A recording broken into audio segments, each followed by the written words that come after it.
Welcome to the Design for Living Big Book study.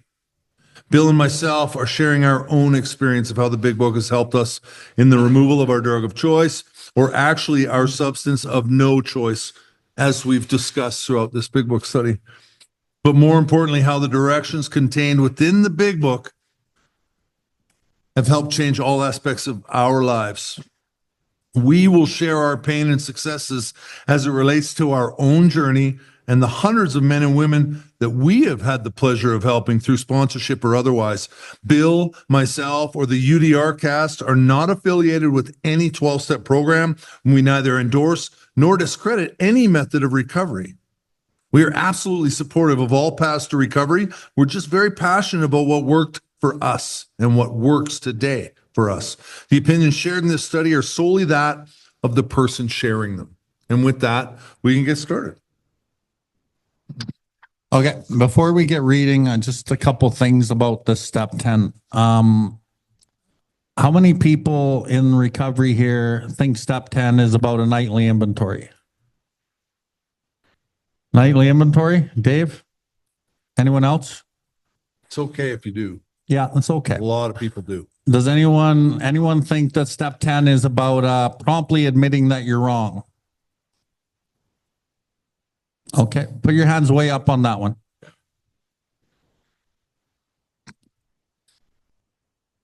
You'll learn tonight exactly what it is. Okay. Not to hurt your feelings, but neither of those are what step 10 are. And because step 10 is the most misconstrued step in the program, it's the most important for the psychic change. It's the most important step for the psychic change to actually take place. And it's the most important step for you to get a connection with God. Step 11, everyone would try to argue me on that, but with the channel clear, you ain't connecting with shit. So you got to clear the channel to get a serious, good connection with the creator. And doing a nightly inventory is actually step 11. It's right in the big book on page 84 at the top, on 86 on the top of the page. It says, when we retire at night, we constructively review our day. That is step 11. But treatment centers do what they do. And then because there's so many guys that come into 12-step recovery from treatment centers, they bring in what they think is step 10, which is the nightly inventory, because that's what they learn in treatment. So then a new person who's in there with, other people, and these other people, maybe from treatment, are saying, hey, I do my step 10s at night. I look at my day and I try to correct what was wrong before the morning. But that's not step 10 at all. When we talk about be willing to work for humility is something to be desired, takes most of us a long effing time. That way will take you a long time. Okay. And so that's why I love doing these step 10 pieces in the study, because if you guys really see what it is, you go to the meeting and you'll see step 10 on the board. You'll see what I'm talking about. And if you really work the step 10 in the big book exactly as it's written, it'll change your life. Okay. So now over to the other thing of what people think step 10 is. Promptly admitting that you're wrong, the one that's on the board. Continue to take personal inventory, and when we were wrong, promptly admitted it. Okay, let's just say I'm going through the day and I do something wrong, and now the first thing I do is oh shit, I said something wrong to that person. I need to go straighten that out immediately and make amends. So I walk over and I'm like, you know what? I'm really sorry for what I said. And they're like, okay, thanks. And then that's done. But why? Why are you sorry? Because you just recognize that it maybe wasn't a very nice thing to do? Well, do you? Because there's something that has to come first, right? Yeah, well, what's the root of the problem? selfishness, self-centeredness, that we think is at the root of the problem, driven by 100 forms of fear, self-pity, self-seeking, self. So when I just promptly admit that I'm wrong, typically I go make that amend. Really what I'm doing is I'm absolving myself of the guilt that I feel for what I did. Exactly. So it's actually based in self. The motive is still based in self. It seems like, through this whole study we've talked about, you can live with the best of intention, but motive is hiding underneath it.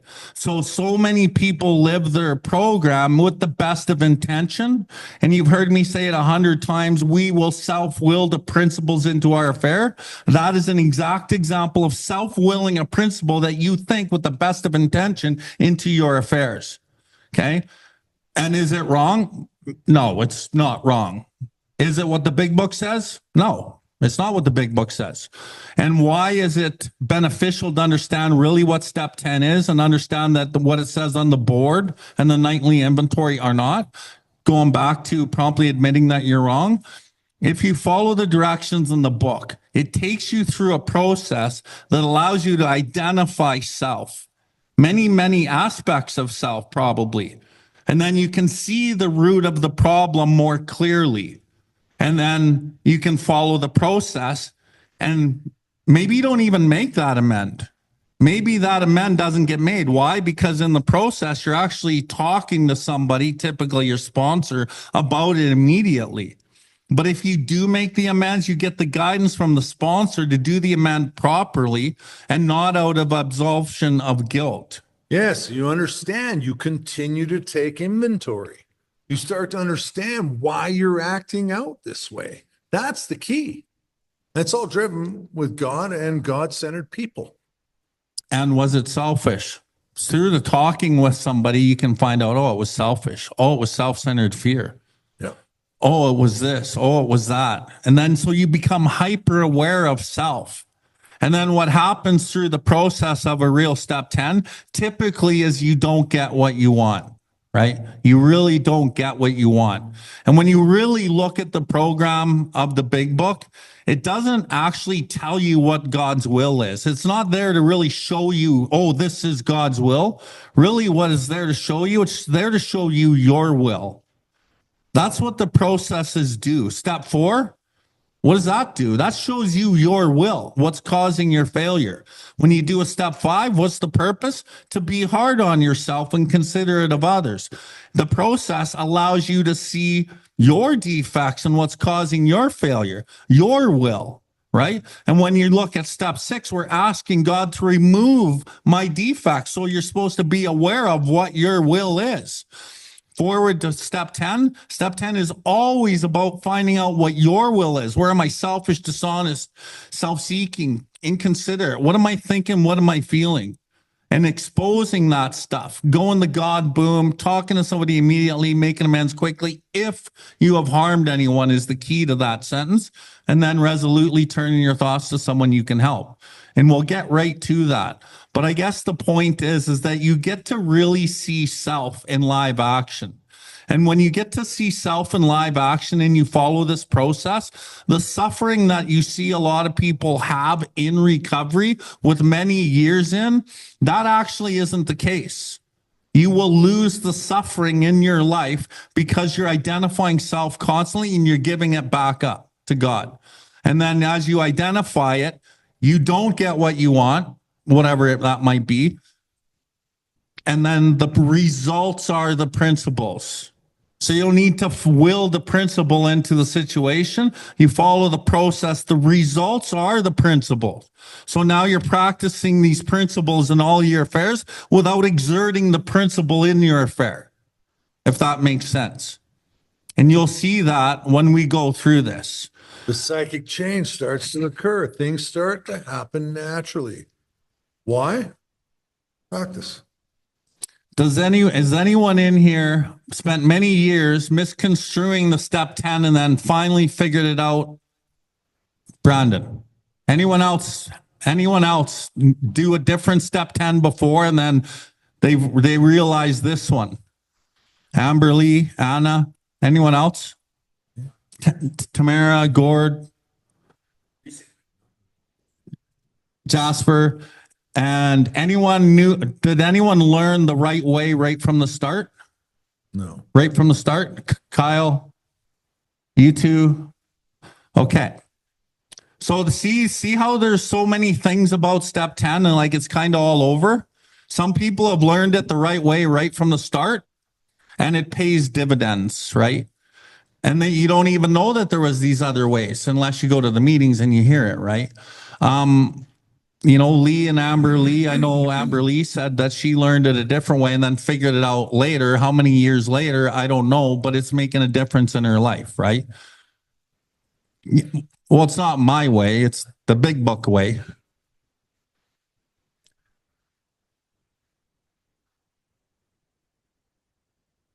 Right. Changes your life. And then I'm just going to finish with this.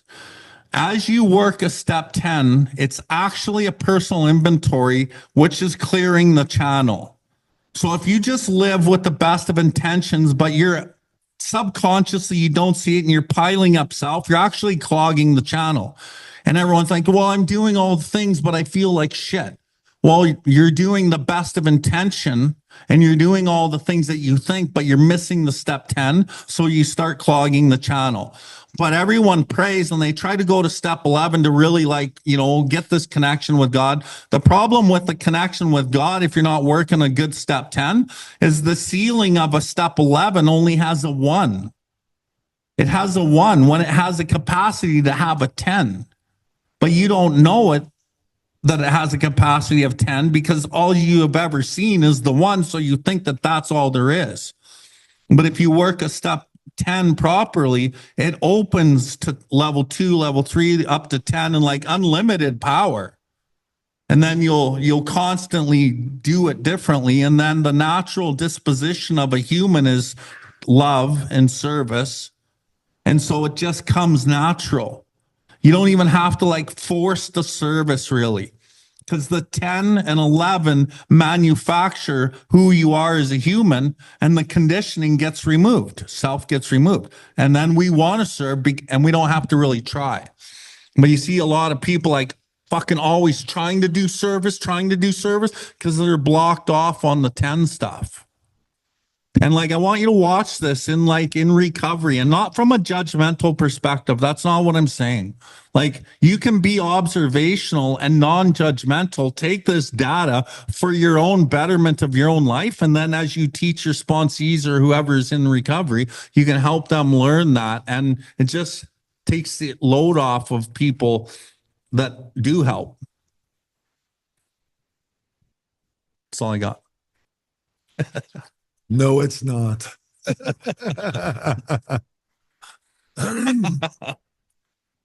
All right. So we read the promises in step 9. And this thought brings us to step 10. Middle of 84.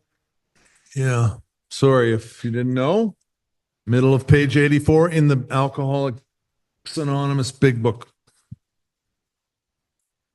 This thought brings us to step 10, which suggests we continue to take personal inventory and continue to set right any new mistakes as we go along.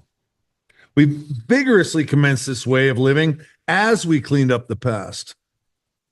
We have entered the world of the spirit. Our next function is to grow in understanding and effectiveness. This is not an overnight matter. It should continue for our lifetime. Continue to watch for selfishness, dishonesty, resentment, and fear.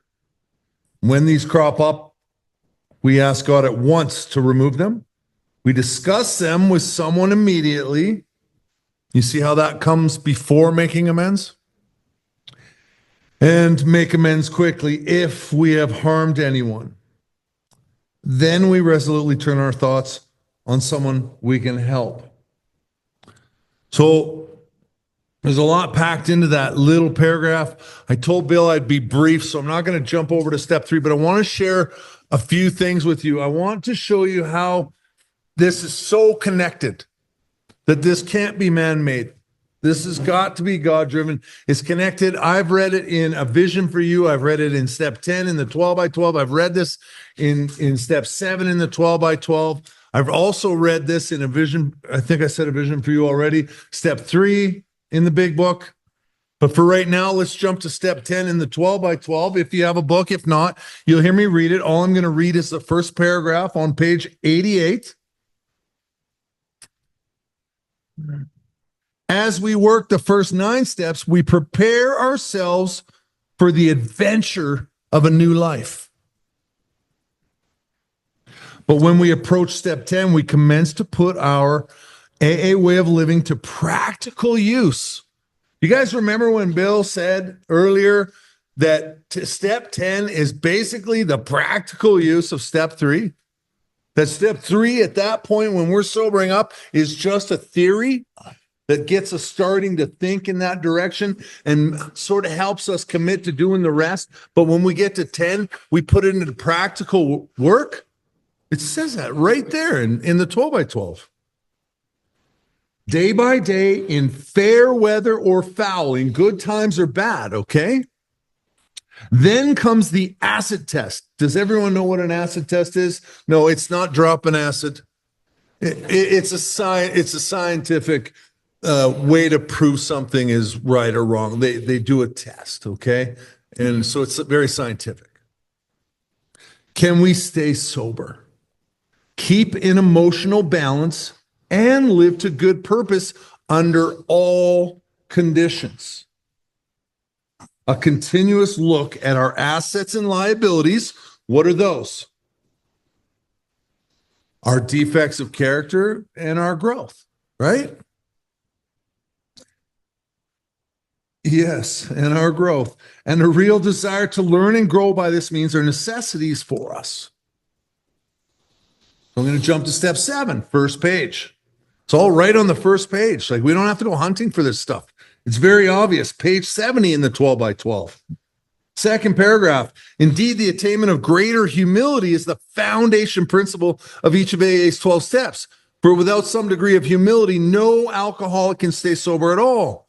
Nearly all AAs have found, too, that unless they develop much more of this precious quality than may be required just for sobriety, they still haven't much chance of becoming truly happy. Without it, they cannot live to much useful purpose, or in adversity, or like I said a minute ago, fair weather or foul,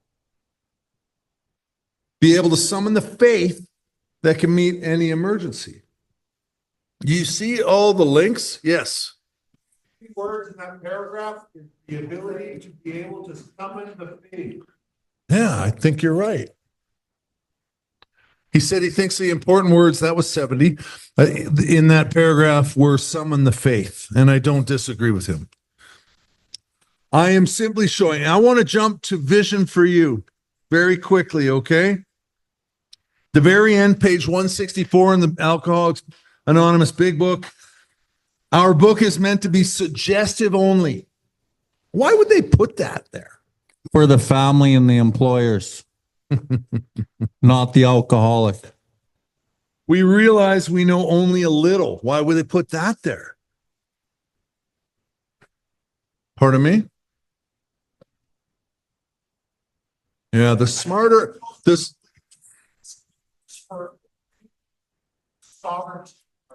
Is that right?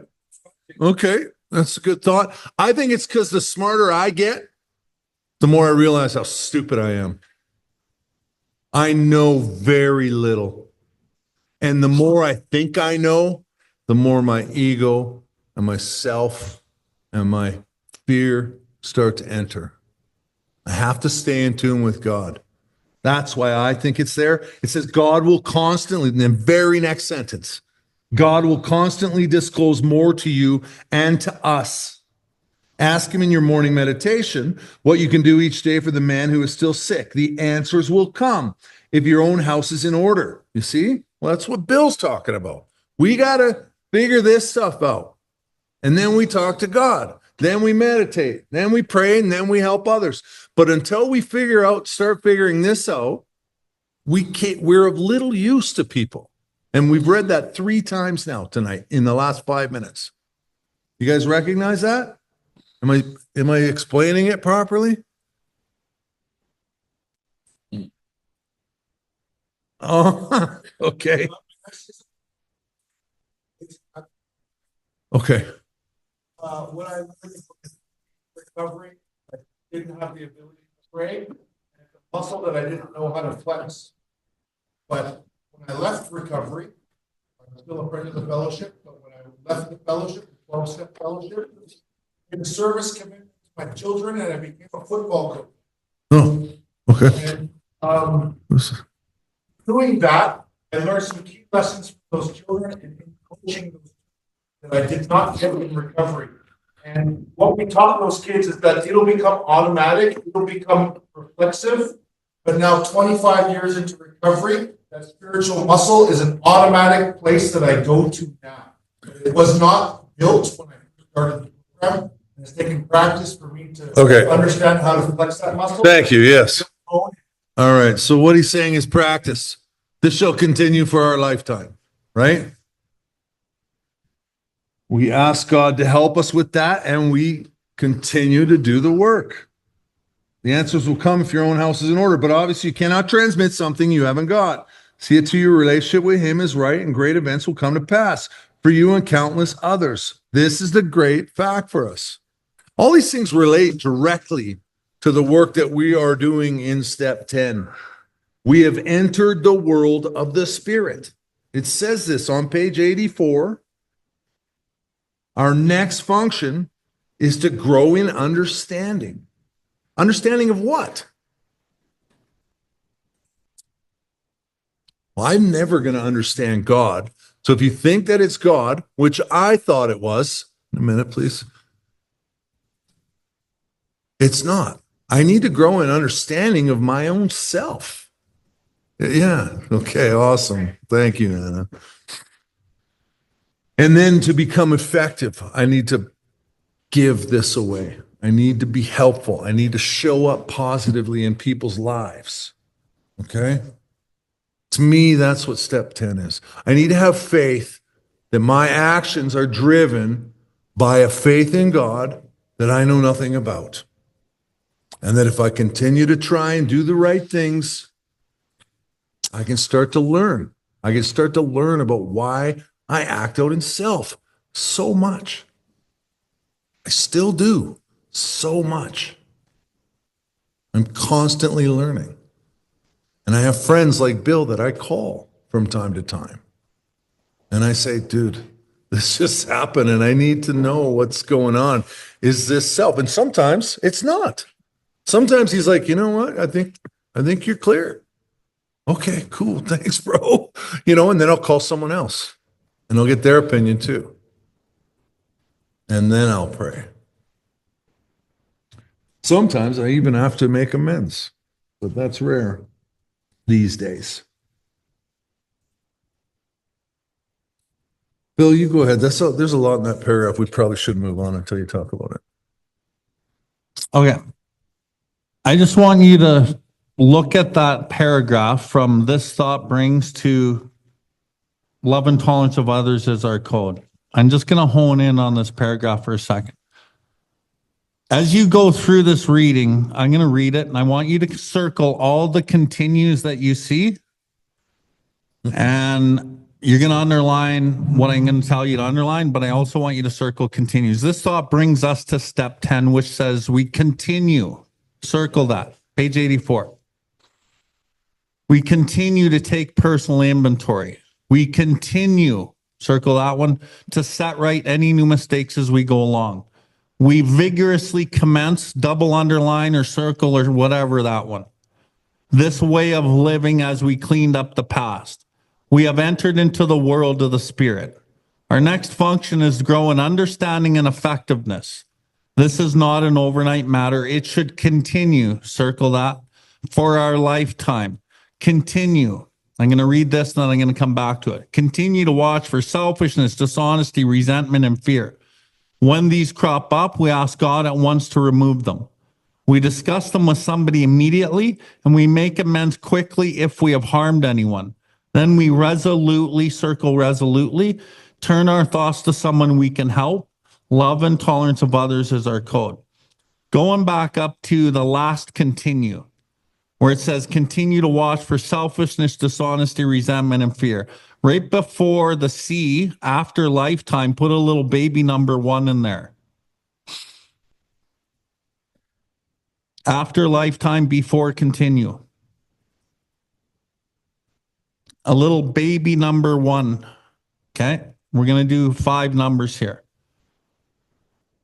Continue to watch for selfishness, dishonesty, resentment, and fear. After fear, before when, put a baby number 2.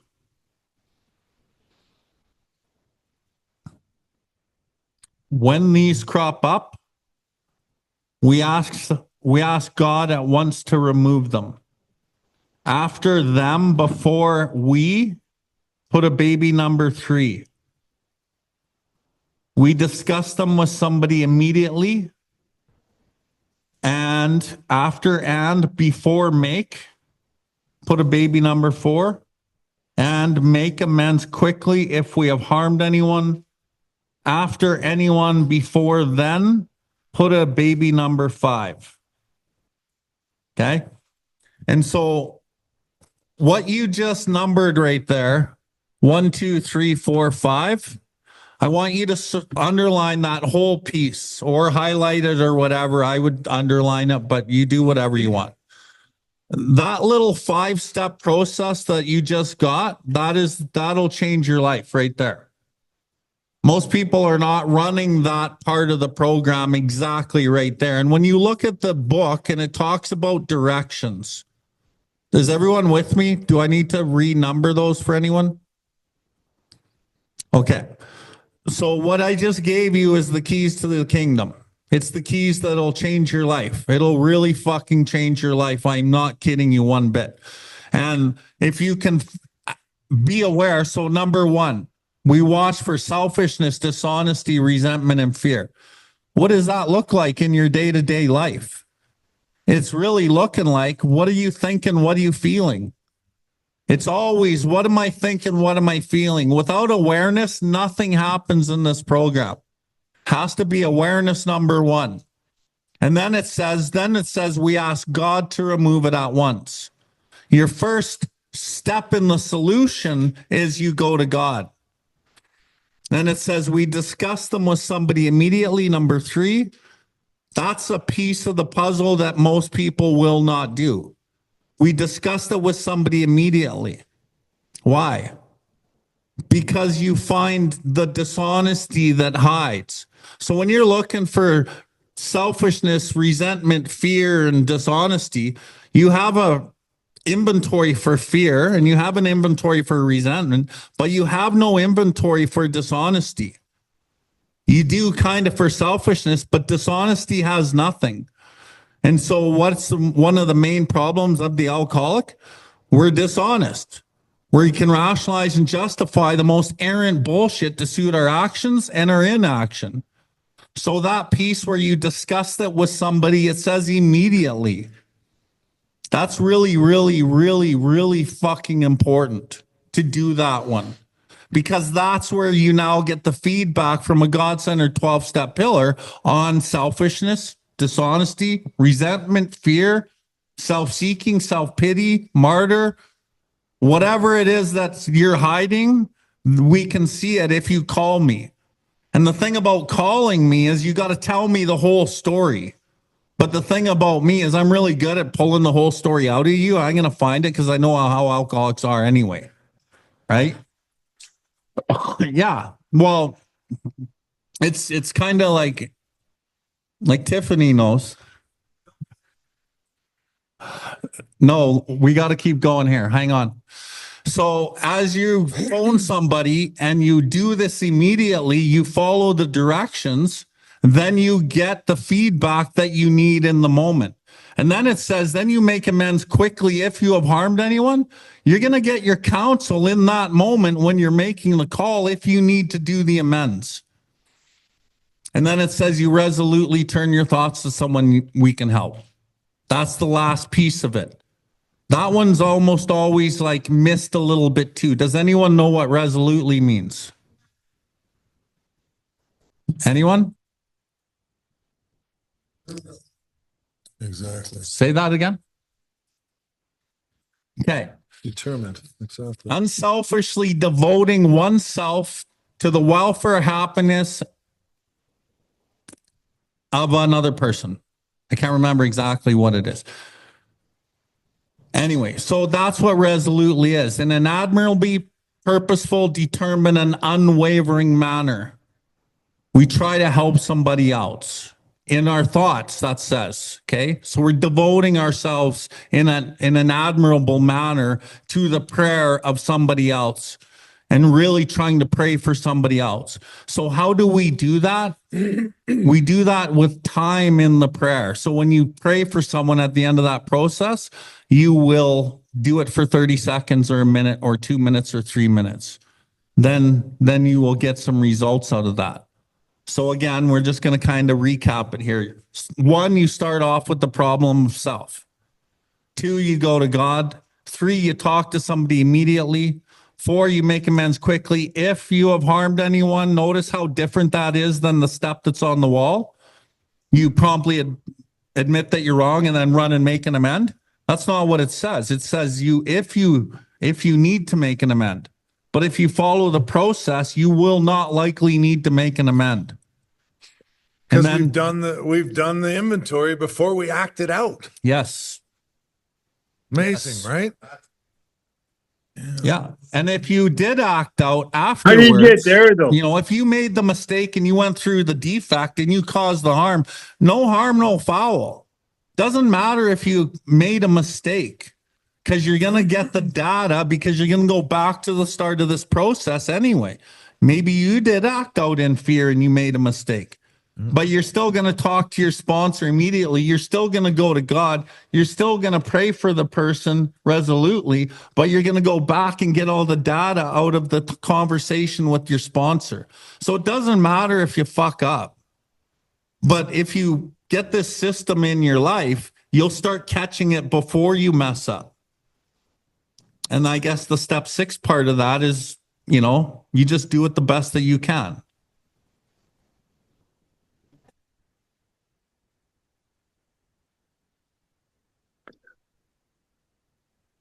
Hey, Bill. But if it's all in your head, right? And like I was taught to do inventory or amend, but wouldn't the inventory kind of be part and parcel with step 3, talking to a sponsor? Or do you suggest talking to a sponsor, going to a quiet place, doing your inventory around fear or resentment, if it was all kind of like a mental issue? Well, it is a mental issue. And the problem isn't actually outside of you anyway. At first, you're always triggered to do a step 10 by external circumstances. Almost always, you're going to be triggered to pull the trigger on this process by things out here. But as you keep doing it, you'll catch yourself, and the problem's never out here. It's right here. This is where you fight everyone and everything, right? And so you mentioned step 3. Yeah. To make an amend. Yeah. Right, if I lashed out or like, you know, did some behavior that hurt somebody else. But if I'm in my head, you know, cussing someone out or getting all resentful and bitter, but I haven't acted out in it, you suggest, obviously amend isn't needed, but to do a written inventory. Yeah. Go and talk to your sponsor. Like, go talk to your sponsor or do your own inventory, but we should always do the inventory at some point with something that won't let go with your sponsor. So like, here's the thing with this step 10, it's designed to clear the channel right now immediately and allow you not to carry anything on with the rest of your day. It caps it off right now on the fly. So you're never carrying anything with you. But there's certain things that will nag you and grab you, like old resentments and old fears and things. So we have the old inventory. We always go back to a step 4. And again, we can do inventory on a certain fear or on a certain person or on a certain principle, and we can work harder at that, and it might not let go for a while, right? But we still work the 10 always, but you can always come back and work a 4, 5, 6, 7, 8, and 9 again, right? And And this is your step 4 to 9 in one process. But it doesn't mean that you ignore a 4 and you ignore a 5 and you ignore a 6. And really, again, Gord said it and you kind of touched on it. This is step 3. You want to know what step 3 is? The one that gets all the fucking headlines in the program? Here it is right here. This is step 3. This is where you turn your will and your life over to the care of God. And typically it's going to be in a fight where you want to say something. Typically it's going to be when lust is acting out or a relationship is coming back and you're trying to go back to it or you don't want to go back to it. Then what happens? You follow this process, you get some counsel. You actually don't get what you want. I wanted to say, I'm going to punch you in the head. I wanted to get that chick. I wanted to get back with my ex. I wanted, but you don't get what you want. And then what happens? You're seeking humility as something to be desired because you're going to go through the pain of not getting what you want. And there it is. And this is what Gord read in step 7, the faith that can meet any emergency. That's what this builds.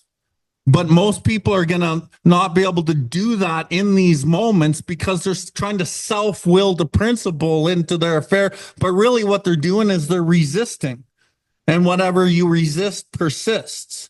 So this kind of cuts off the resistance because you're constantly going to God. You're constantly talking to other people. You're resolutely turning your thoughts or some actions to someone you can help. You're constantly doing something.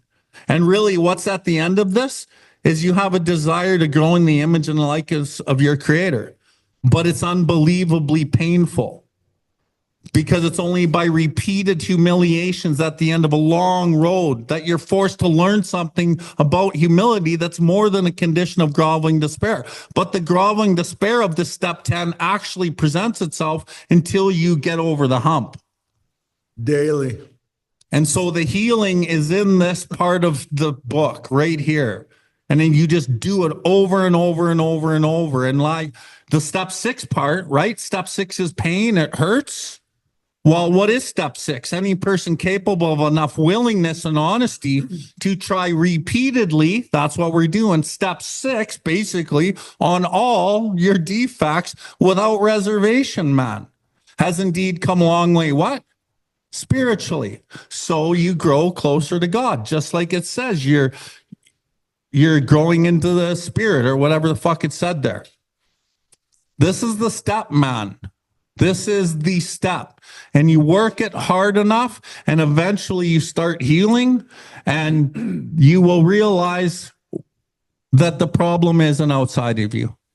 It's not outside of you.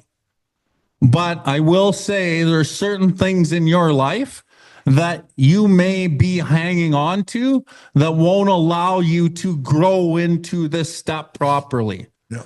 It'll be finances, it'll be jobs, it'll be money, it'll be certain things that you know you need to, your soul needs to grow, but you can't give it up because the knots inside of you won't undo.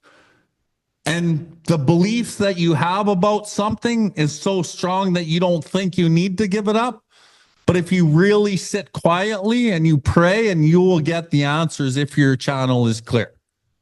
And then you may have to let something go that is very difficult to let go. But only you know that. But everyone else around you might know it too. And they keep telling you, but you don't do it.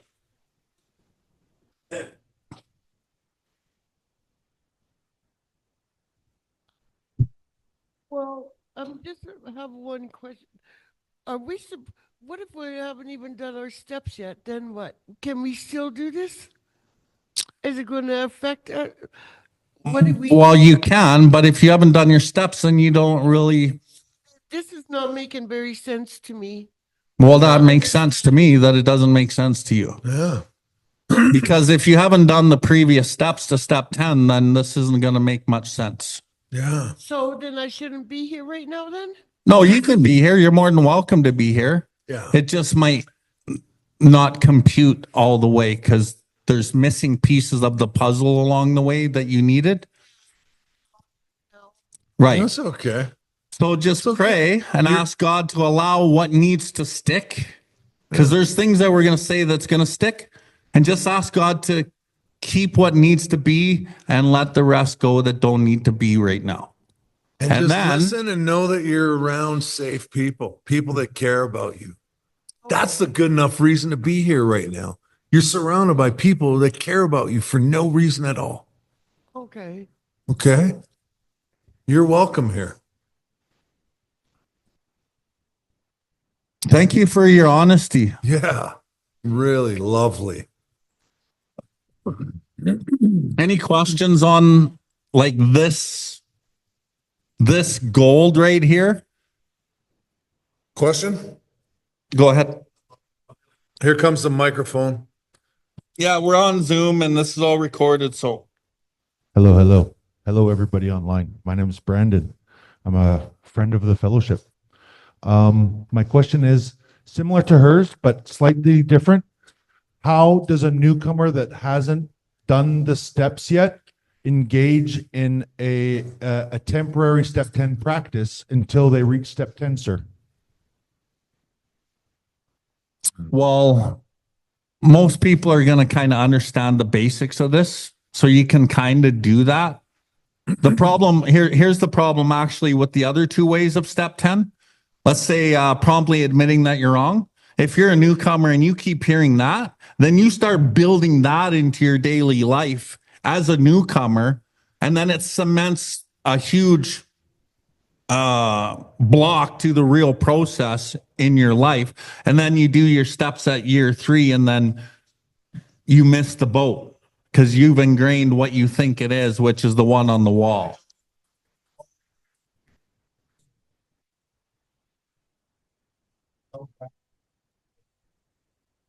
Half measure part. Yeah. I'm somebody that's page, the prayer and meditation. Well, I think that they just have to get a sponsor and do the steps. That's it. Yeah. That is it. You can't do step 10. It says it right here that, we've entered the world of the spirit. Our next function is to grow in understanding and effectiveness. But if you haven't entered the world of the spirit yet, you can't. And this allows you to enter it more. Yeah.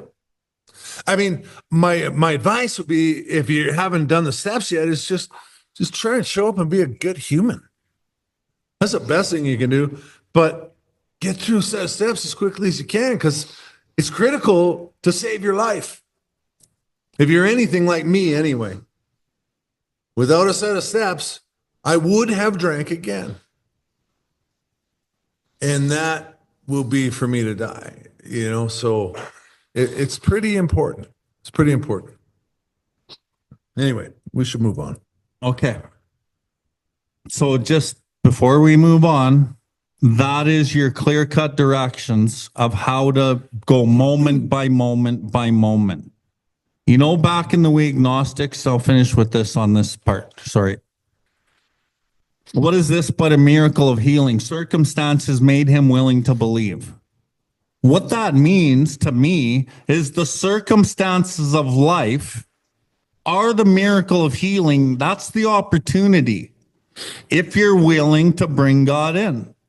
So this is a circumstance by circumstance process that gets you to bring God in. Hence the miracle of healing happens. But it happens like a millimeter by a millimeter by a millimeter by a millimeter at a time.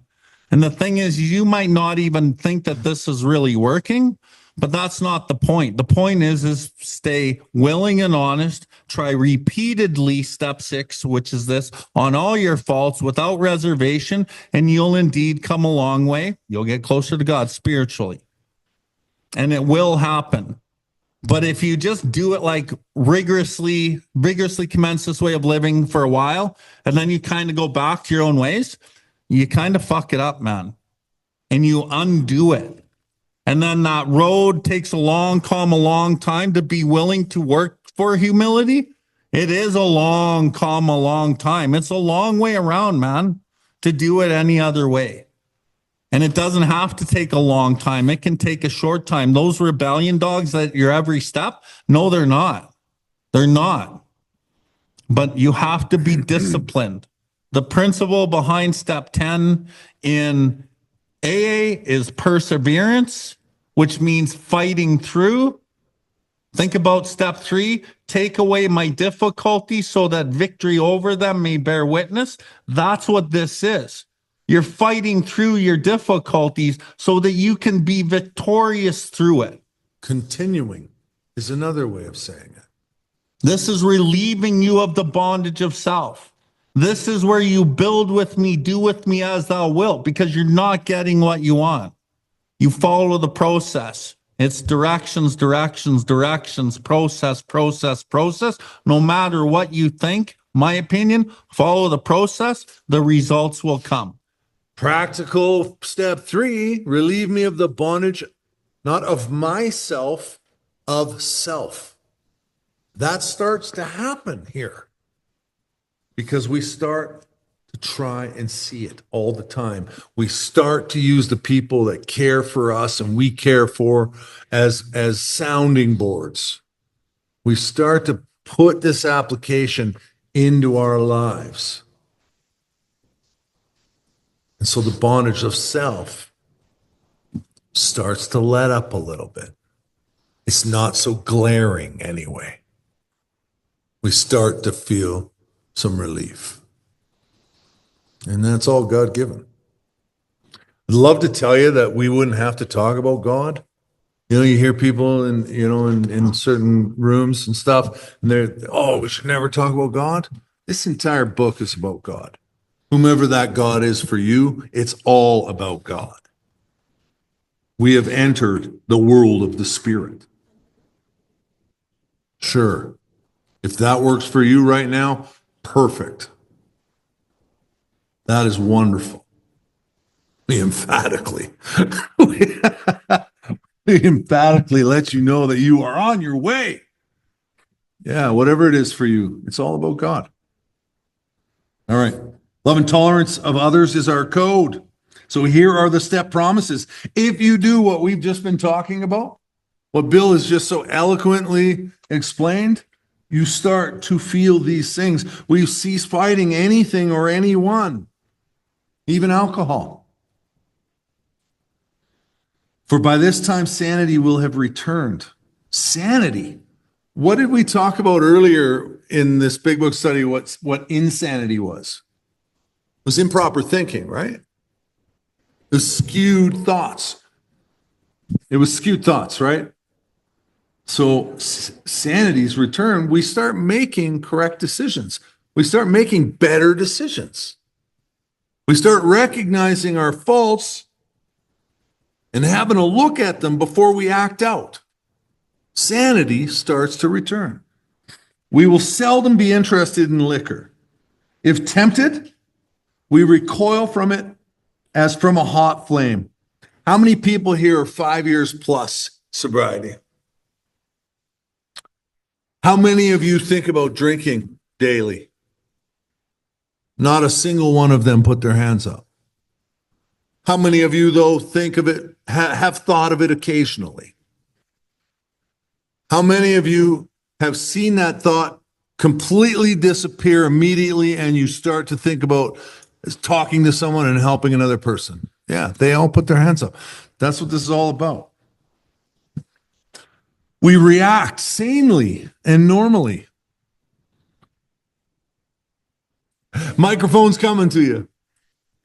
If we turn back to page 24, Okay. right, and there's a solution, and so before starting the step, right, it says here that there's complete failure of any kind of defense that keeps one from putting his hand on a hot stove. Yeah. Right, so we know we're gonna get burned, but it's like we're locked, right? We can't see the pain and suffering of a day or a week ago. Yeah. And, I just love it, right? It's the way Bill writes. If tempted, we recoil from it as from a hot flame. Right. So he has this way of contrasting the before and after, right? Absolutely. Use the flame or the hot stove as an example and then showed it again later as a solution, right? Yeah. Or as a benefit from the solution, really. Yeah. Thank you. Where are we? We will see that our new attitude toward liquor has been given us without any thought or effort on our part. It just comes. I believe that comes back to what Bill so eloquently said again, and I kept using that word because I think that it's really beautiful. Spirituals. If we get these rituals, we continue to use these rituals, and now we've got more rituals, right? This step 10 is more rituals. At first, it was pray in the morning and pray at night. And then it was, try and talk to God throughout the day. And then they wanted me to call my sponsor once in a while. Oh, shit. Okay, I'm going to do this. I'm going to do this. Now I'm spending actual time in the morning. And we'll talk about this more because there's very clear-cut directions for step 11 coming up as well. Very, very clear-cut direction. Now we're doing that. And those are rituals. I read meditations. I pray for others in the morning and at night. I go throughout my day. There's rituals that I do throughout my day. I have to take a moment throughout my day a few times just to center myself, right? These are rituals that I practice, continuously practicing. And when I don't do them, I notice it. Now we've got, I continue to watch for selfishness, dishonesty, resentment, and fear. When these crop up at once, and 2, 3, 4, 5, right? These are all more rituals that we are continuing with. We're practicing. And so then once we practice and continue with this, it starts to come. I promise you, it starts to come if you do this thoroughly. That is the miracle of it. See, that is a miracle. It's God-given, not man-made. We are not fighting it, neither are we avoiding temptation. We feel as though we had been placed in a position of neutrality, safe and protected. We have not even sworn off. Remember when we used to swear off? I'm never drinking again. I think it says in the book earlier, with or without a solemn oath. Sworn off so many times, but I don't do that today. It does not exist for us. We are neither cocky nor are we afraid. Why are we neither cocky nor afraid? Because let me tell you something. I am often cocky and I am often afraid. But why do you think that this tells us as a promise for step 10 that we are neither cocky nor afraid?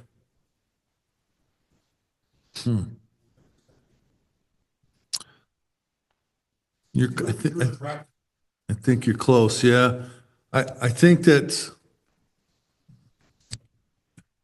through the function of step 10, through being on the lookout for my cockiness, being on the lookout for my fear, having people in my life that I can bounce things off of and have them be real with me to point out my cockiness and my fear and my self-pity and my selfishness. And I have a God that I can go to and talk to about this. I have this design. And if I'm practicing this on an ongoing basis, I'm neither cocky nor afraid of booze anymore. It's given me a life that I don't worry about drinking. I sat in a restaurant last night with my wife, and she had a blueberry mojito right across the table from me. Not once did I think, that would taste good. I said that to her. I said, wow, that looks really good. Maybe I should get a virgin one. Because it did. It looked really great. It had skewers with blueberries on it and, all the mint in it. It looked awesome. But not once did I want one.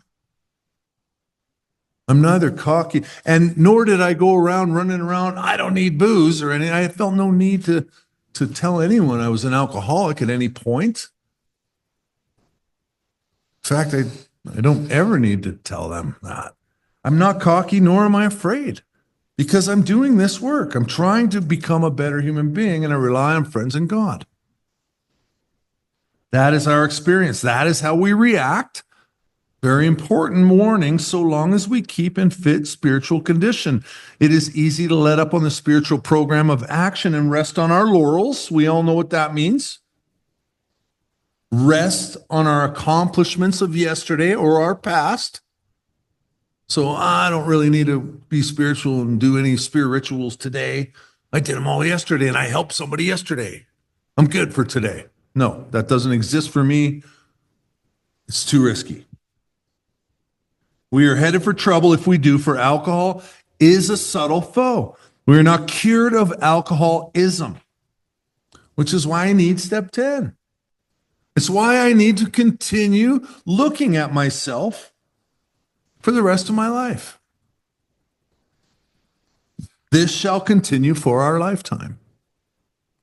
I'm not cured of alcoholism. What we really have is a daily reprieve. Today, I'm free of it, contingent on the maintenance of our spiritual condition. I am free of it if I continue to be of service.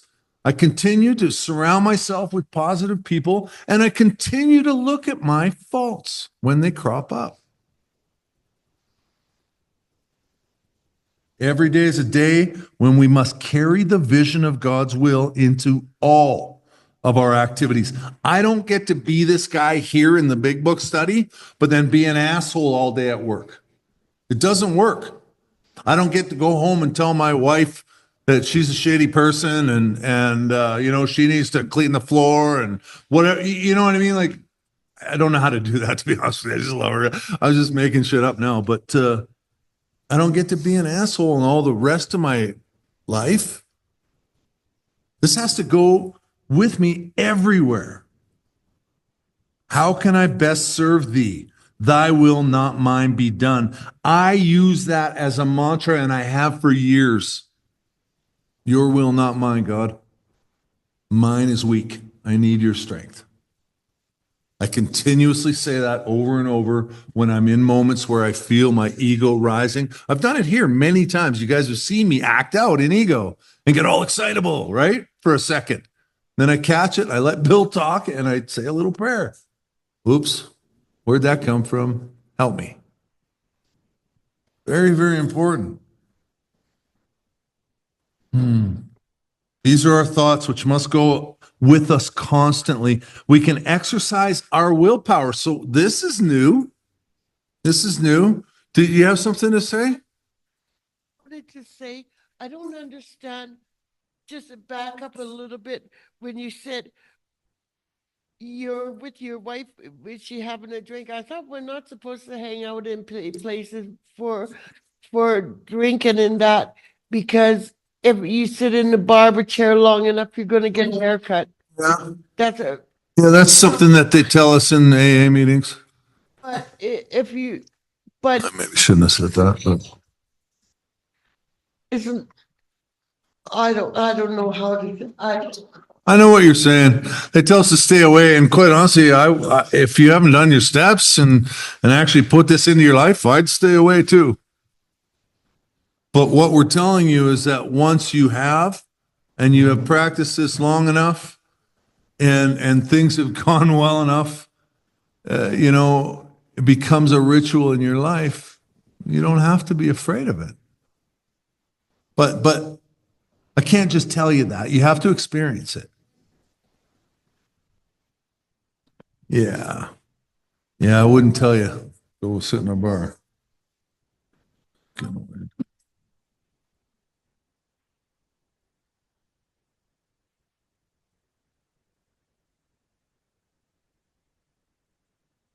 Thanks, Robin.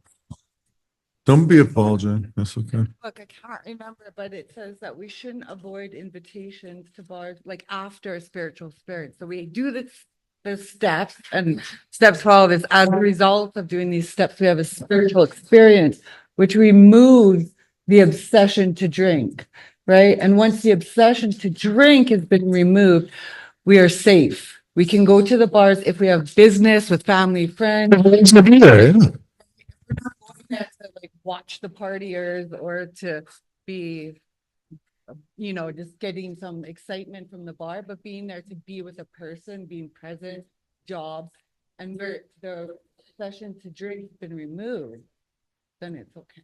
I'll just remind you though, at this end of this problem, it said this is how we react so long as we keep in fit spiritual condition. If you haven't done a set of steps, you're not in fit spiritual condition. So don't go to a bar, period. Don't get a barber shop cut, because if you sit there long enough and you're not in fit spiritual condition, it's not going to take long to get a haircut. That's for sure. But once you've done the work, things change, but that's not where we really are here. So, we've got a lot of people that are new in recovery here, so we don't want to give the wrong impression. I really, I'm not saying go hang out in bars. That's not what we're saying here. Okay? I sat down.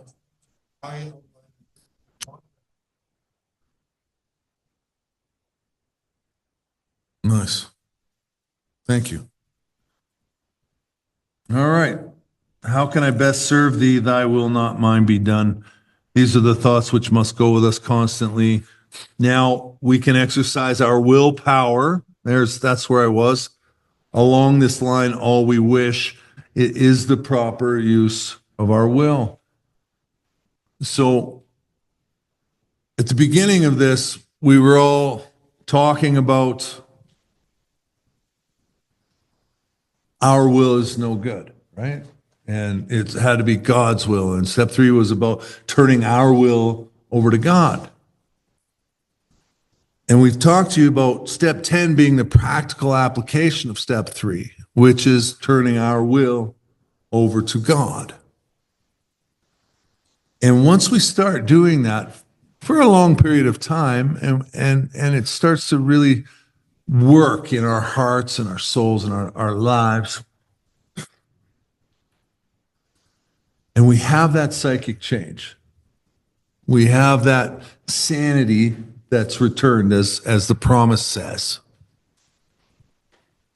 then our will starts to be in line with God's. We start to gain the humility of step 7, not 6, of step 7, where we start to seek to do God's will naturally, not just because it feels good or because we're in pain all the time. Our mind starts to shift. We get a psychic change. And then when our will is in line with love, good things, positivity, not harming people, that's the correct use of our will. I want to help people. That's the correct use of my will. And I use it accordingly nowadays. A lot of the time. Go ahead, Bill. Yeah, may as well read the rest.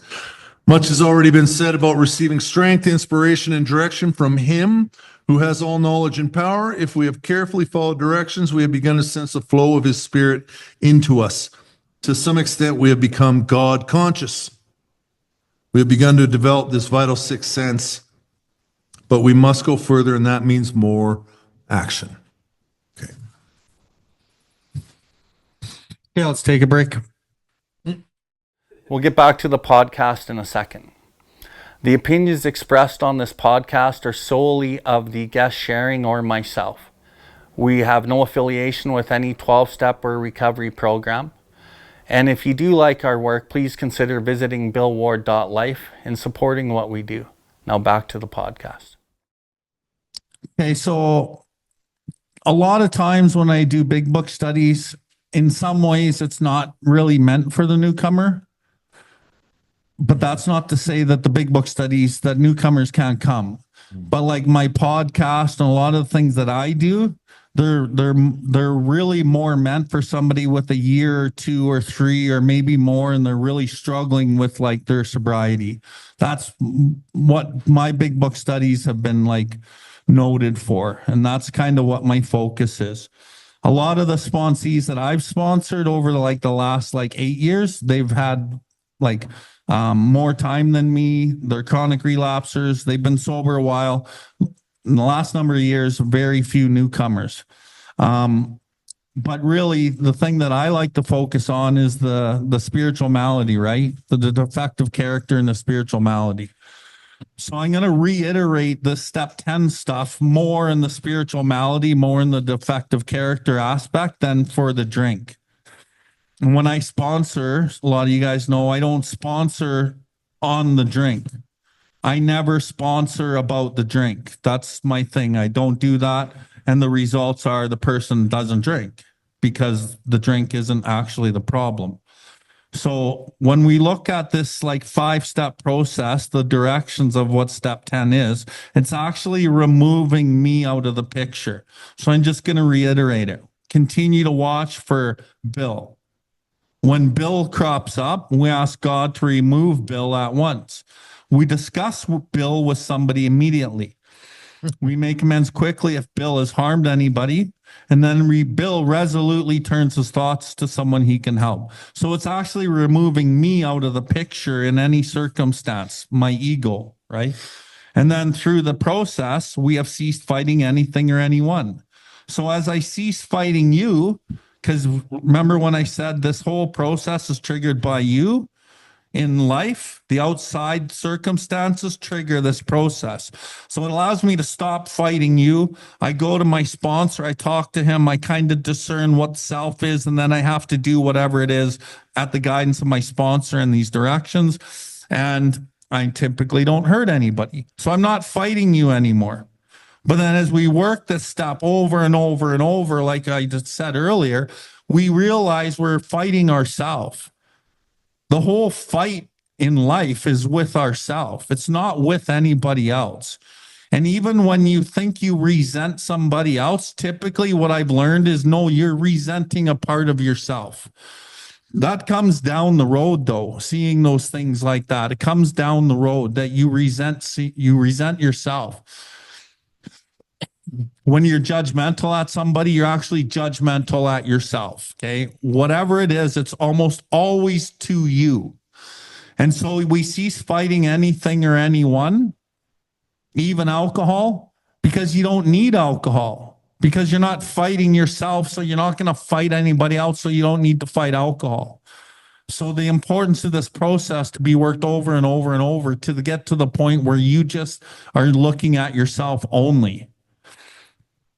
And then as we kind of keep reading this, for this time, sanity will have returned. Well, the sanity is you're not making your decisions in your life. You're identifying will. So remember, like you running your own life that's where the insanity comes. That's where the chaos comes when you make decisions based in self. So as you follow this process, you capture the decision based in self, and then the sanity is returned because you're not acting out in self. Even though you may not get what you want, you're not making anything worse in the world or for yourself. So you're not, okay. So we will be seldom interested in judgment. We will be seldom interested in lust. We will be seldom interested in fear, in anger, in whatever the defect is. You will seldom be interested in it because you've had it removed through the process. You will recoil from anger, from lust, from judgment, from gossip, as from a hot flame. And some of you who've worked a really solid program, when you get into a group of gossipy people and you feel that now, you recoil from that as from a hot flame, right? Because you don't want that in your life, right? Whatever the negative energy is, you will recoil from it as from a hot flame, because that's what the process will do. And you'll react sanely and normally. You're not lashing out. You're not saying anything stupid. You're not making stupid decisions. You're acting sanely and normally. And we will find that this has happened how? Automatically, man. It happens automatically through the persistency of the process. And we will see that our new attitude towards people, towards situations, towards God's universe, towards everything has been given us without any thought or effort on our part. It just comes. That is the miracle of it. We are not fighting it. Neither are we avoiding the temptation. the temptation to say fuck you, the temptation to join in the gossip, the temptation to join in whatever negative habit it is, or the lust, right? We feel as though we've been placed in a position of neutrality, safe and protected. So what that process, the 5-step process does, it puts you in a position of neutrality in your mind. And if you're in a position of neutrality within your mind, you put yourself in a position of neutrality within your fellows. So I want to bring in tradition 10 into this right now. AA has no opinion on outside issues. Hence, the AA name ought not be drawn into public controversy. Bill Ward has no opinion on outside issues.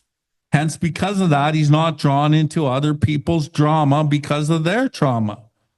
So as you work this step, you get to that place as a tradition.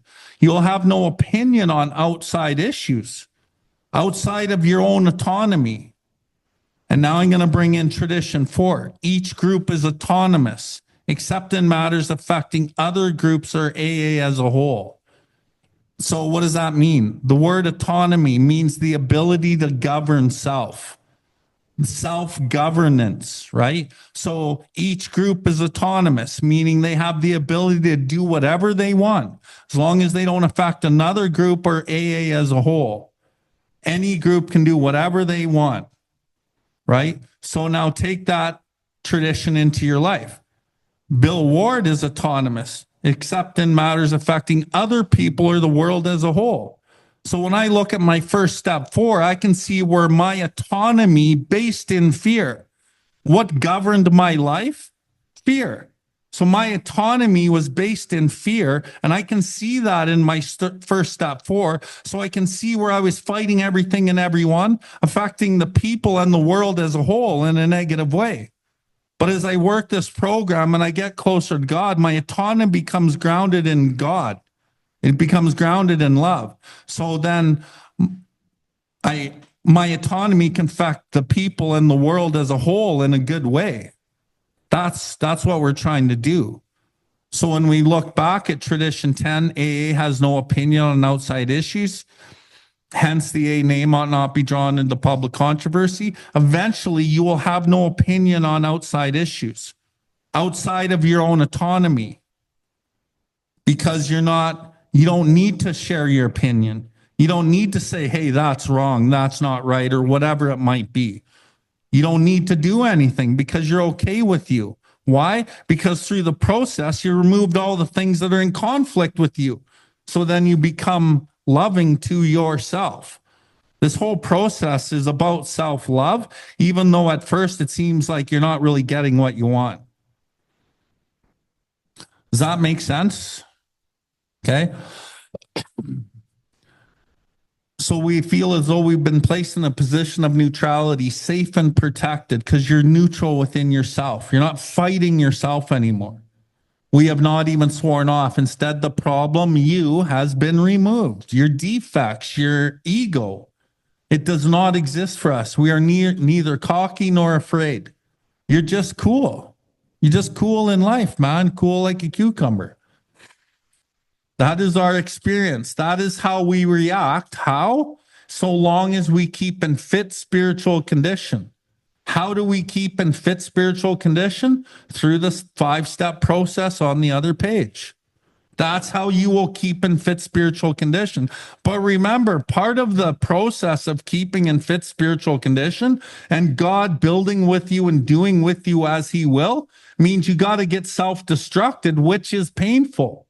So you're going to go through a lot of pain on the breakdown, and you're not going to get what you want. But it's a necessary part of the process as you gain in humility. So it is easy to let up on the spiritual program of action and rest on our laurels, like Gord alluded to. But another word for resting on your laurels is complacency. So the word complacency, by definition, is to be satisfied with oneself. So as we work this program and we stop doing the things, maybe we start becoming self-satisfied.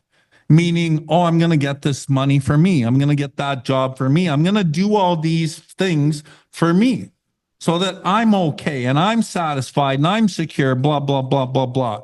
And I couldn't tell you how many people I've seen drink by that exact formula, becoming satisfied with one's own self and doing things only for themselves. And with the best of intentions, they drink. And we are headed for trouble if we do. For alcoholism, Gord touched on ism, is a subtle foe. Because the more you work this step and the more you work the program, the more cunning self gets. It hides in the weeds better, and it kind of starts controlling you in different ways. It can attach to the spirituality that you're in. The ego can attach to Christianity. The ego can attach to First Nations culture if you're a ceremonialist.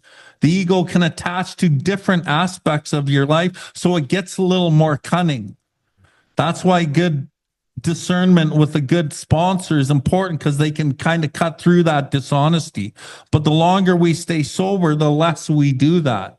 But it's very recommended by me that you keep a sponsor and you keep regular meetings so you can keep the cunningness of self kind of exposed out of the weeds so you can see when it's doing what I just explained. For we are not cured of alcoholism. What we really have is a daily reprieve, which means a stay from death. So to the substance for a second. Daily reprieve contingent on the maintenance of our spiritual condition. Now, this is important. Every day is a day where we must carry the vision of God's will into all of our activities. Where do we do that? Next page, 5-step process on the previous page. In that process, which is circumstantial based in your march through the day, through life, you are carrying the vision of God's will into everything you're doing. So really what you're doing is you're identifying selfishness, dishonesty, resentment, and fear. What am I thinking? What am I feeling? And then you're following the process. God, please take this away. Sponsor, this is what's happening within me. I don't need to make amends, but I'm going to pray for this person and resolutely turn my thoughts to someone I can help. And I'm doing that constantly. So I'm bringing that into the process constantly. So I'm doing God's will, but I'm actually identifying my will, not doing it. The results are God's will. How can I best serve thee? Thy will, not mine, be done. These are thoughts which must go with us constantly. And like Gord, thy will, not mine, be done has been a mantra in my life too.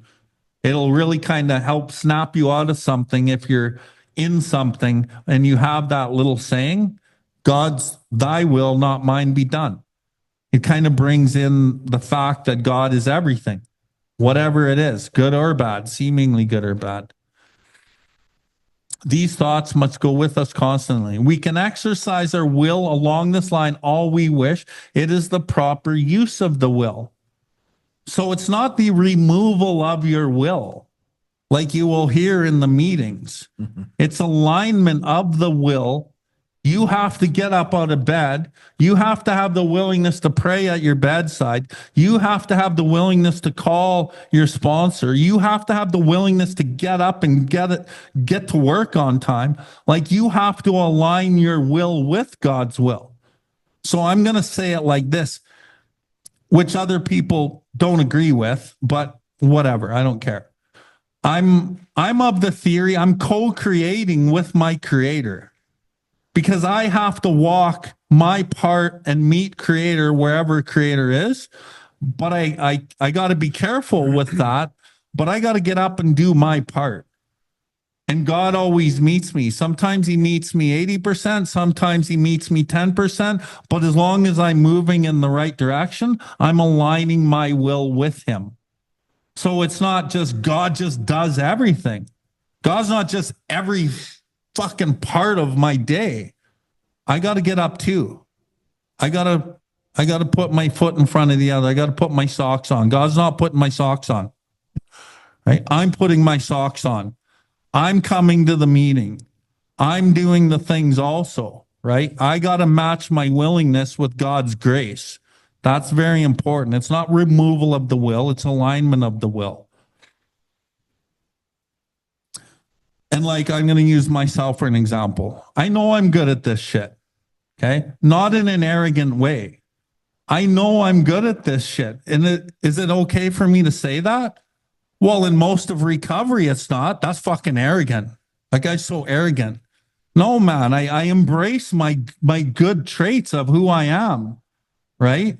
And like embrace your good traits of what you bring to the table and pat yourself on the back and say, I am good at this. But then like, don't go over egocentric on it. Like I can too, but it's okay to like be okay with the good things that you are. But the program's very judgmental. Even though it's very spiritual, there's a lot of judgment in it. So you got to have thick skin for that, right? And it's not the program's fault. People are just people. And you will eventually understand that everyone's opinion doesn't really matter. And if you love yourself enough, it doesn't really matter either. And through that process, that'll happen. So this is really important. Much has already been said about receiving what? Strength, inspiration, and direction from him who has all knowledge and power. Much has already been said about receiving these things. Where's it been said? Well, we're on page 85.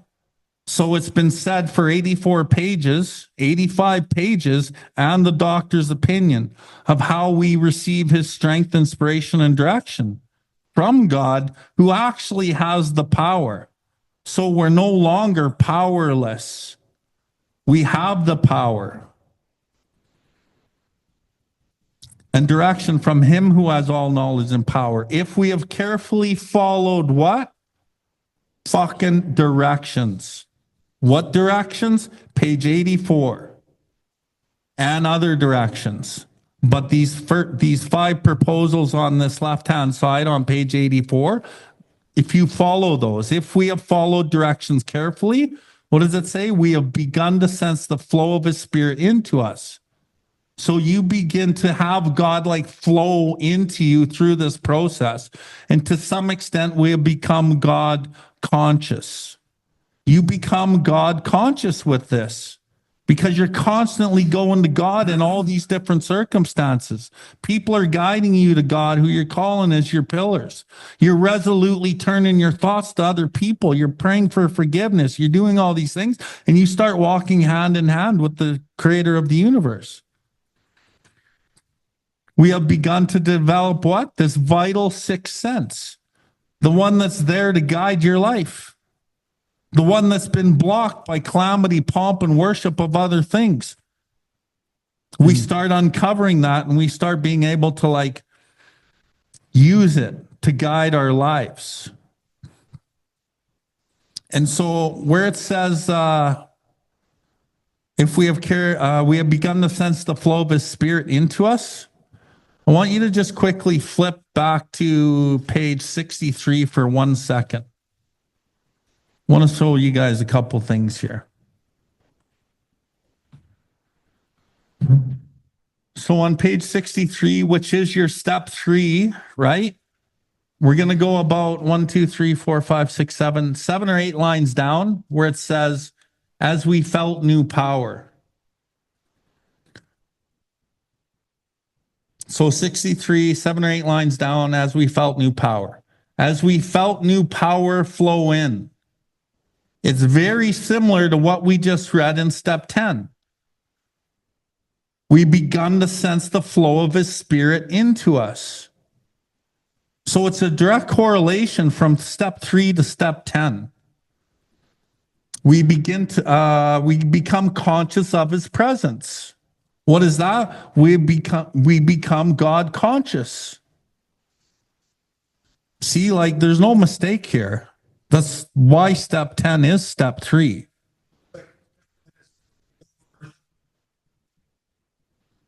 It is a scaled version of the previous steps.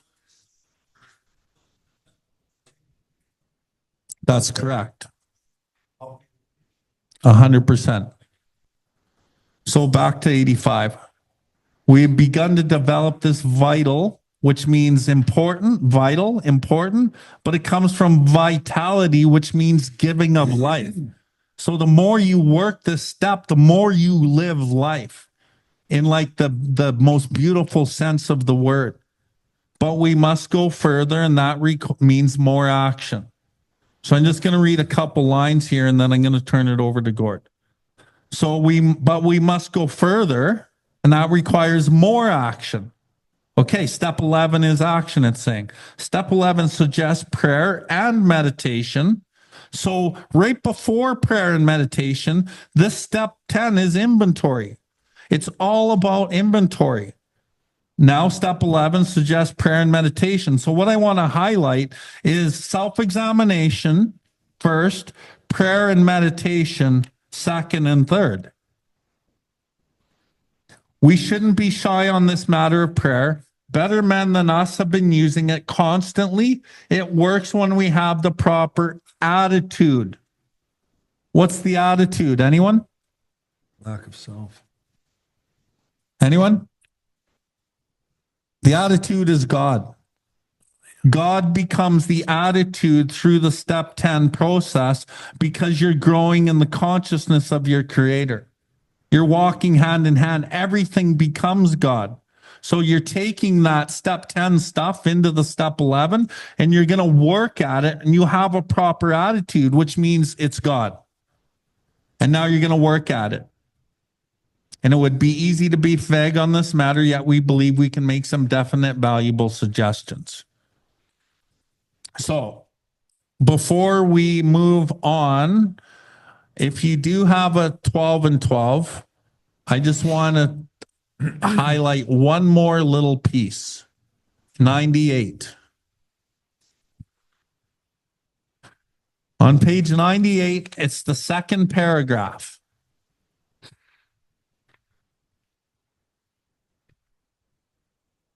There is a direct linkage among what? Self-examination, meditation, and prayer. Again, self-examination is first. Self-examination is always first.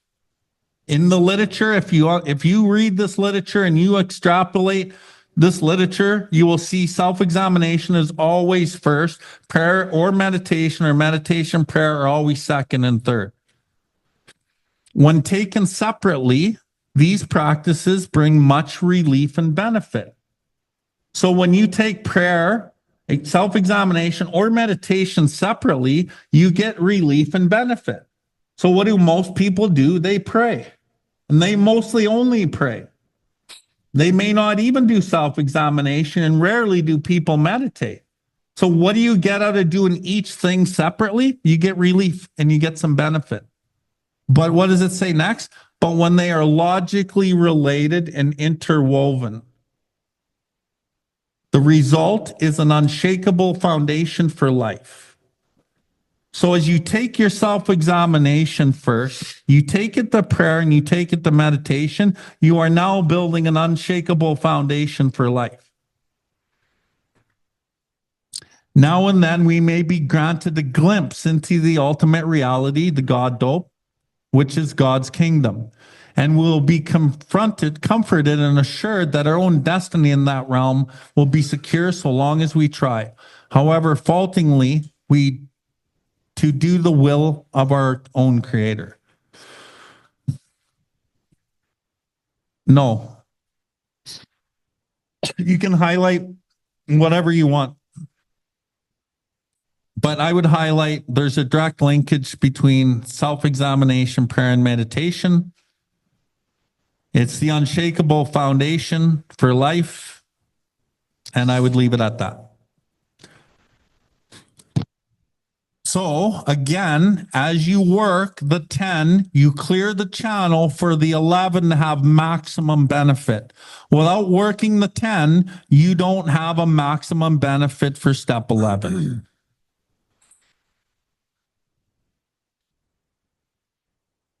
Any questions? Thanks, Randall. Good to see you, my friend. Nice to meet you, Rono. Gord, anything? No, you've covered it. I mean, what you just read out of the 12 by 12 is exactly 10 and 11 practical use. Okay. Sorry. One more thing. Step 12 for a second. Chapter 7. I'm going to give you the page, and this will tie it all together. In the big book.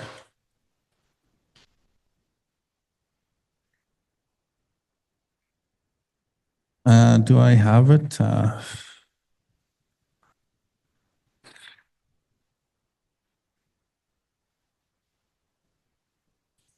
Does anyone know where it says, to be vital, faith must be accompanied by self-sacrifice and unselfish constructive action? 90 what? 93, sorry. Okay, there it is. 93. This work. Okay. 3/4 of the way down, about 8 or 9 lines up. Yeah, there it is. It says faith alone is insufficient. Okay. So faith alone is insufficient. So the idea of God, the belief just only of God is insufficient. To be vital, faith must be accompanied by self-sacrifice and unselfish constructive action. Let's be clear there. The unselfish constructive action is you going to help people. The self-sacrifice is you sacrificing your selfish self-centeredness, self-centered fear, your self-seeking motives, all of the things that are self. You sacrifice self in the altruistic way for the benefit of somebody else. That's what step 10 does. It allows for self-sacrifice. And the unselfish constructive action, like I said, becomes a natural course of this path. So again, to be vital, to lift you up and give you life, faith must be accompanied by self-sacrifice. So it says God, faith, sacrificing defects of character so that you can use unselfish constructive action, which comes natural. So the self-sacrifice happens in the 10. And when you think of step 11, think of it like on the board. We sought through prayer and meditation to improve our conscious contact with God, praying only for knowledge of his will for us and the power to carry out step 10. So when you pray, typically you're asking God to remove things so you can be better or that you can give more love. So it just makes sense that you're trying to have the power to carry out step 10 or step 6 and 7, which is what step 10 is anyway. So that's kind of what step 11 is anyway. It has the defect of character removal within there kind of embedded.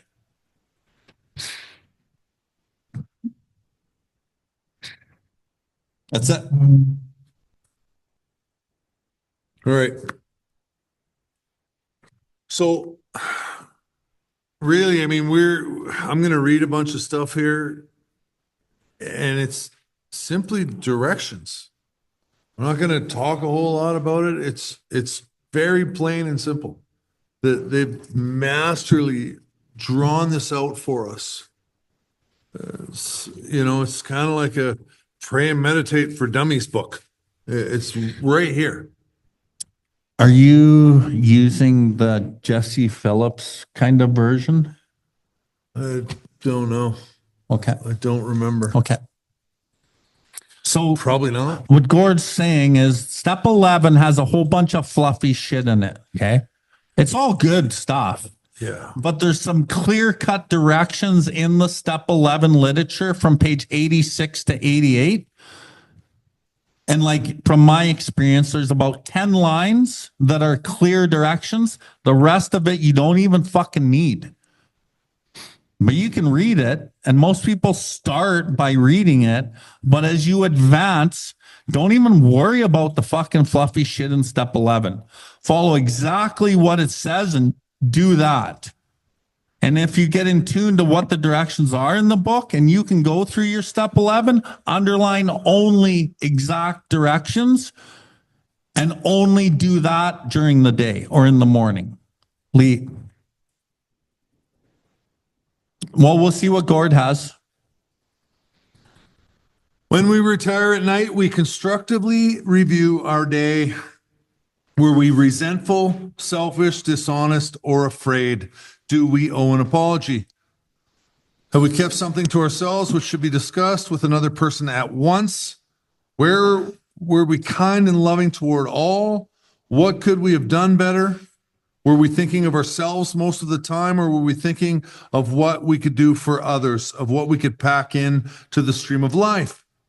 But we must not be, we must be careful not to drift into worry, remorse, or morbid reflection, for that would diminish our usefulness to others. After making our review, we ask God's forgiveness and inquire what corrective measures should be taken. In all of that, the most important things that jump out are that I need to constructively look at, was I resentful, selfish, dishonest, or afraid today? Am I keeping anything to myself? God, shine the light on it for me, please. That's it. That's what I get out of that. That may not be what you're thinking about, but that's what I take from that. And then it gives me clear-cut directions, because basically that's giving me something to pray about, right? So then I move on to upon awakening. On awakening, let us think about the 24 hours ahead. We consider our plans for the day before we begin.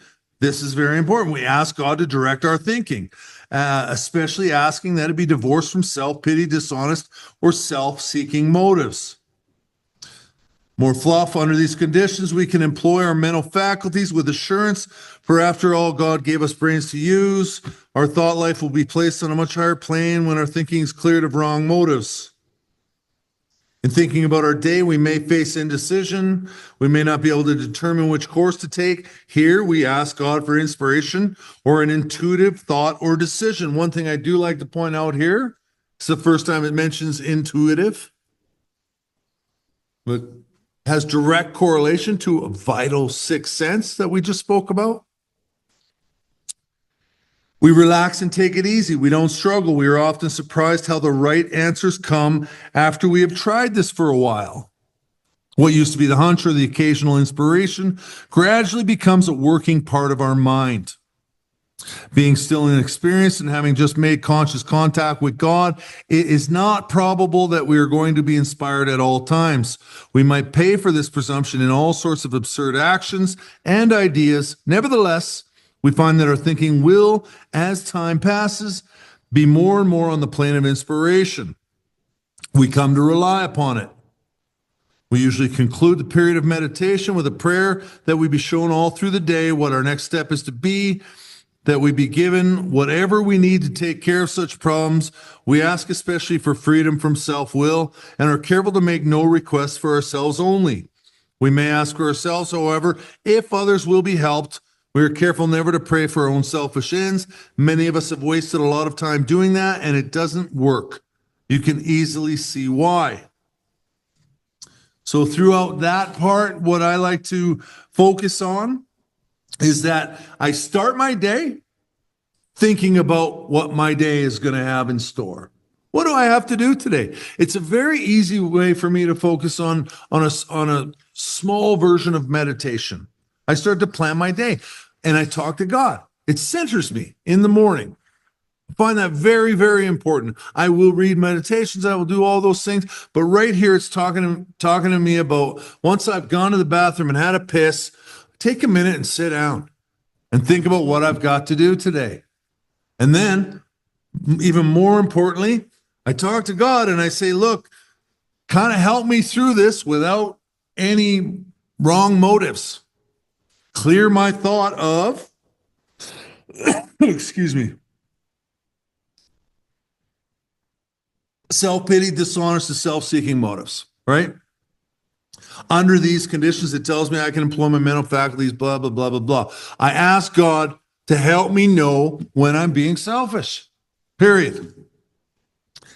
And I ask God for inspiration and intuitive thoughts or decisions when I struggle throughout the day. Because now we're going throughout the day. It's not just upon awakening. Now I'm talking about later in the day when I come across an important thing that's causing me fear or anxiety or any type of uncomfortable feelings. I look to God for inspiration, intuitive thought, or decision. And then I carry on with my day, being a better human being. I've centered myself again. I've asked for help. If I believe that God is everything, then I believe that he will help me. I can quit friggin' worrying about it. Do something else. And it just carries on to tell me that with practice, it gets easier. With practice, I get better. But I'm going to have to continue doing it. And then it gives me very good directions on how to conclude that morning meditation with a prayer. Show me through my whole day what the next step is. And make sure that it's free of self-will. That's what I get out of all of that. Any thoughts? Yeah, sure. On awakening, I'm not going to touch much on when we retire at night. I have a whole process for when we retire at night. I've numbered it and whatnot. I'm not going to go into that right now. But on awakening, I want to show you. So when I first give a sponsee like their readings, I'm like, read 86 to 88. Just read it. It kind of shows you how to live your day. That's a good starting point. Okay. That's a really good starting point. Read 86 to 88. Some of the lines are going to stick. Pause when agitated or doubtful. Pray for other people. It works. It really does. Whatever the lines are that help you through the first parts of your recovery in this 86 to 88, great. But what I want to highlight to you is after a while, it's not that. It is not that. That's a good start. But what it is we're looking for clear-cut directions, okay? On awakening is a direction. Let us think about the 24 hours ahead. Boom. Consider your plans for the day. Remember, though, this is a fucking meditation and prayer. This is meditation and prayer is what we're doing here. We consider our plans for the day. So you're sitting quietly. You're thinking about your day. You're praying, looking at your whole day. What do I got to do today? Before we begin, we ask God to direct our thinking. So before you begin, you ask God to direct your thinking. Boom, there's some direction in prayer. Especially asking that it be divorced from self-pity or dishonest or self-seeking motives. Boom, exact directions. Ask for that. Then this is not directions. This is not a clear-cut direction. You don't even need to fucking look at this. Under these conditions, we can employ our mental faculties with assurance. Who cares? That's not your direction, man. For after all, God gave us brains to use. Okay, who cares? That's not your direction. That's not going to get you what you need. What I just told you will get you what you need. Our thought life will be placed on a much higher plane when our thinking is cleared of wrong motives. Not direction, but that's a good insight as a facilitator to tell you that your thought life is on a higher plane when you clear yourself, step 10, of wrong motives. You start raising your level of consciousness to like love and kindness and all these higher vibrations when your thinking is cleared of wrong motives. So, and when you look at this step 11 prayer and meditation, asking to be divorced from self-pity, dishonest, self-seeking motives, it's kind of like the same shit as you just learned in step 10. Again, God, take away the things that block me. So you're asking for that in your prayer and meditation when you're quiet and you're playing out your day. Next paragraph. In thinking about our day, we may face indecision. We may not be able to determine which course to take. So as you're thinking about your day in meditation, I'm just going to give you a scenario. Okay, I know I got to get up tomorrow. I got to get on a flight. I got to get a rental car. I got to get 2 flights. I got to deal with like the baggage handlers. I got to deal with the check-in people. I got to deal with the Uber driver maybe. And then I'm playing out my whole day. And I might get to a spot where I might not be able to determine which course to take in my meditation as I'm laying out my day. I don't know what certain parts of the day are going to bring. Maybe you got a meeting. Maybe you're in shit at work and you know that that's happening tomorrow. You're in your mind. You're playing this out. Here you ask God for an inspiration, intuitive thought or decision. So you're doing that in your meditation as you're sitting on your edge of your bed.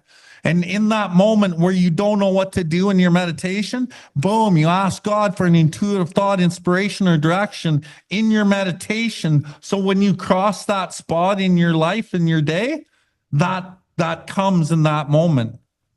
And what you'll notice is if you do this and you get to these spots in life, you get it.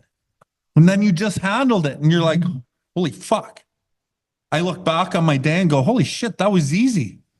I got the answers. Why? Because you're asking. Why? Because you cleared the channel with the 10. So the God consciousness is starting to guide your life because you're asking for it and you're asking in your meditation to show up when you need it to happen. Yeah. What you're saying is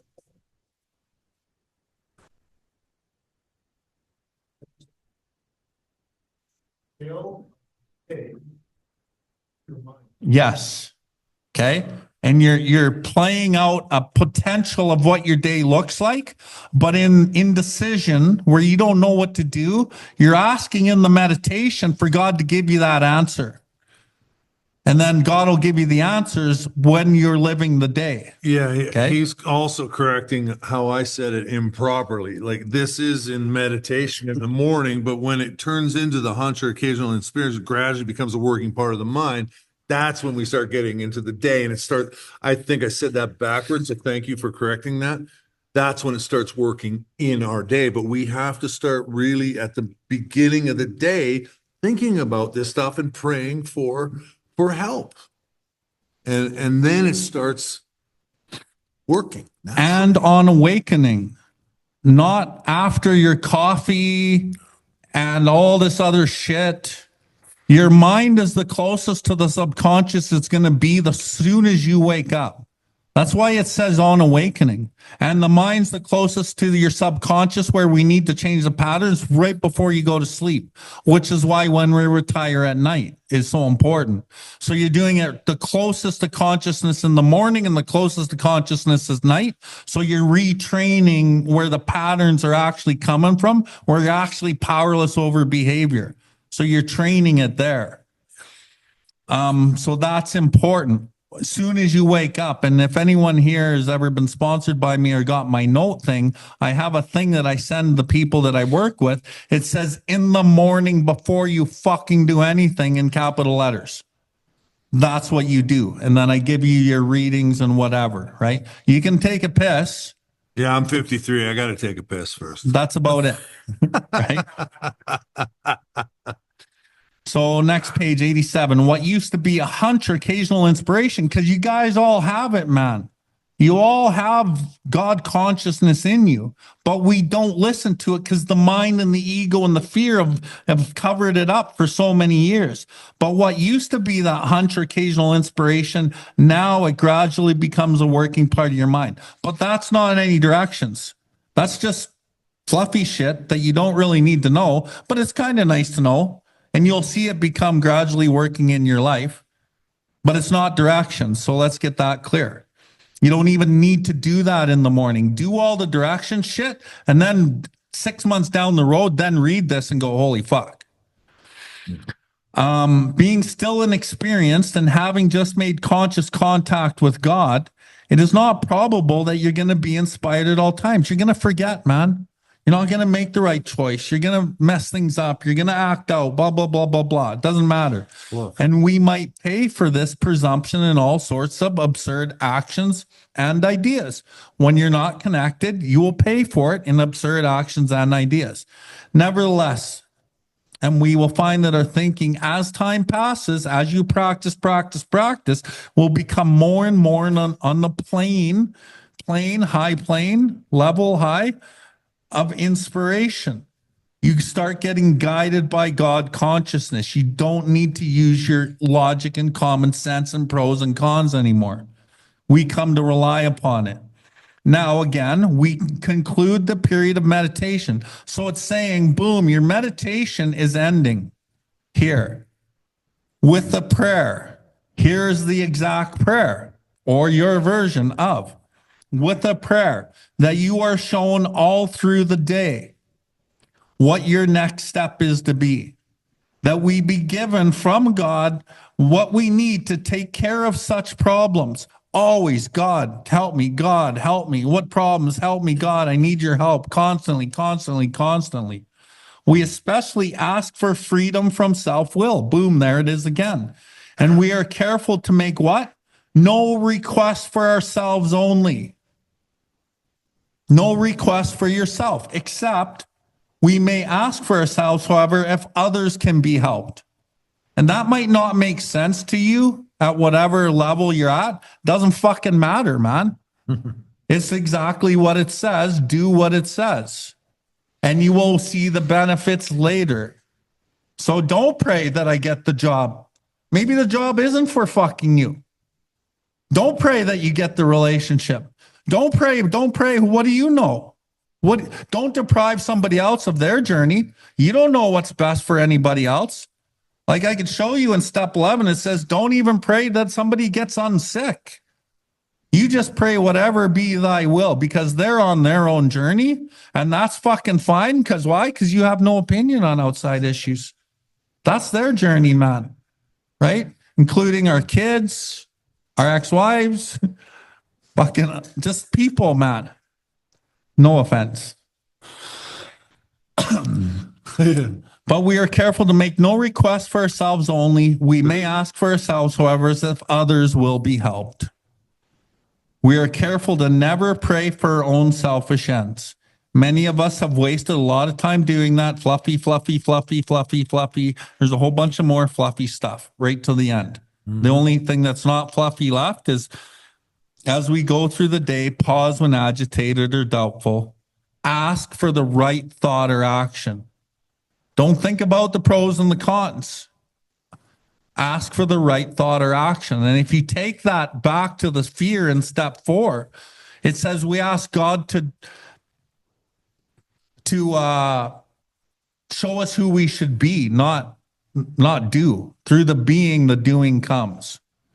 And so I'm going to just finish it with this on the back page. It works. It really does. Last paragraph. It works. It really does. It does work, man. It really does work.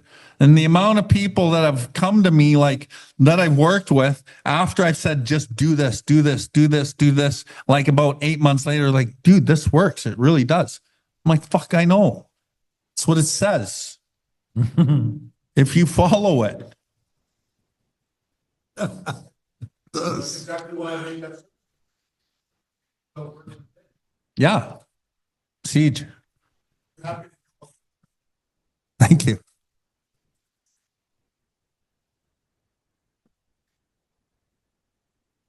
This whole book's basically talking about the whole manifestation, all that. Pretty cool. It really is. It really does work. You manifest your best life. The vitalness of life comes to you. Right? Thank you. Yeah, dude. Any other questions or comments?